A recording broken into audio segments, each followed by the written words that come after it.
Birorta qiz bolaga yoki ayol kishiga 15 sekunddan ziyod qarab turadigan bo'lsangiz, bu shahvoniy shilqimlik deb baholanib, qamoqqa olinishingiz ham mumkin. Hozir metroda kelayotgandim, bir voqea ko'zim tushib qoldi. Bitta qiz bolani orqasida bitta bola turibdi, orqamachan turibdi. Endi bolani harakatini qo'yaverasizda, ko'zi bilan ham, qo'li bilan ham, tanasi bilan ham boya qiz orqasida turibdi, har xil harakatlar qilyapti.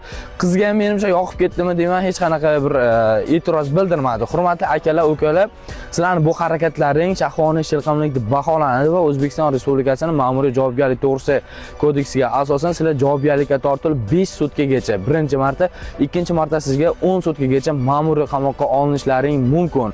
U qiz bolaga qarab, "Voy, ot ekansan, eshak ekansan, kuchuk ekansan, zo'r ekansan, dahshat ekansan" deb hattoki gapirishingiz.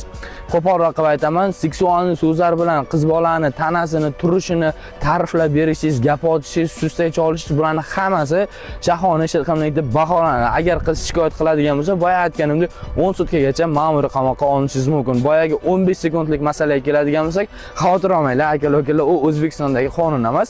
Boshqa davlatda bor shunaqa qonun. Ayol kishiga 15 sekunddan ziyod qarab turadigan bo'lsangiz, javobgarlikka tortiladi. Hurmatli opalar, qizlar, nima deysizlar?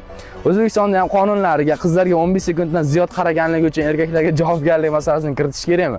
Batafsil kommentariyada fikrlaringizni yozib qoldirishlaringiz mumkin va videoni qizlarga suyak, yo bolalarga yuborib qo'yishni unutmanglar.